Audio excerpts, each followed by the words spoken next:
તો રાજકોટ શહેરમાં યોજાયો આંતરરાષ્ટ્રીય પતંગ મહોત્સવ અને દૂર દૂરથી લોકો પતંગની મજા માણવા માટે આવતા હોય છે। પતંગ રસિયાઓ ઉમટી પડ્યા છે, જેમાં લોકસભાના સાંસદ અને પૂર્વ મંત્રી પરસોત્તમ રૂપાલા પણ ખાસ ઉપસ્થિત રહ્યા।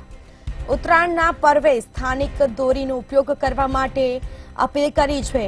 કાચના ઉપયોગવાળી દોરીનો ઉપયોગ ન કરવા માટે ખાસ અપીલ કરવામાં આવી છે। તો રાજકોટ શહેરમાં આંતરરાષ્ટ્રીય પતંગ મહોત્સવ યોજાયો।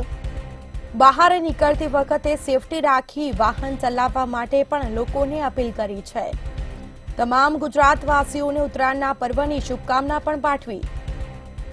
તો લોકસભાના સાંસદ અને પૂર્વ મંત્રી પરસોત્તમ રૂપાલા ઉપસ્થિત હતા, જેમાં ઉત્તરાયણના પર્વે સ્થાનિક દોરીનો ઉપયોગ કરવા માટે તેઓએ ખાસ અપીલ કરી છે લોકોને, અને બહાર નીકળતી વખતે સેફટી રાખી વાહન ચલાવવા માટે પણ શુભકામના પાઠવી, જેમાં તમામ ગુજરાતવાસીઓને ઉત્તરાયણના પર્વની શુભકામના પાઠવવામાં આવી છે। લોકસભાના સાંસદ અને પૂર્વ મંત્રી પરસોત્તમ રૂપાલા ખાસ ઉપસ્થિત રહ્યા।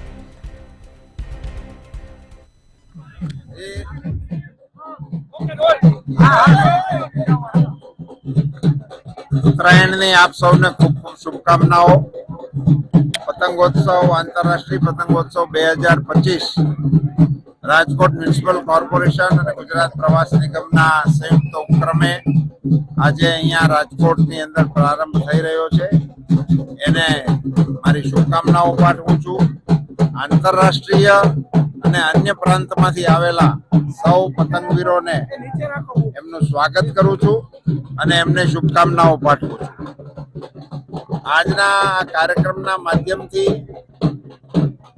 અને આપ સૌ મીડિયાના માધ્યમથી સૌ પતંગ રસિયાઓને નમ્ર વિનંતી કરું છું કે બને ત્યાં સુધી આપણી સ્થાનિક દોરી અને પતંગનો આપ ઉપયોગ કરશો।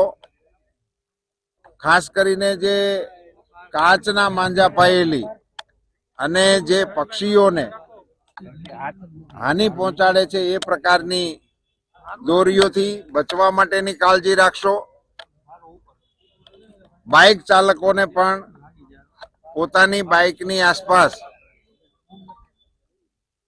સેફટી માટેના મેજર્સ 2-4 દિવસ કાળજીપૂર્વક રાખવાની પણ વિનંતી કરું છું।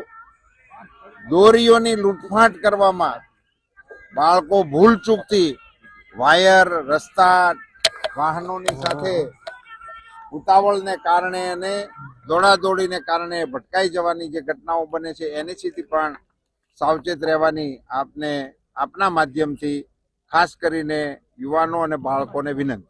ધન્યવાદ।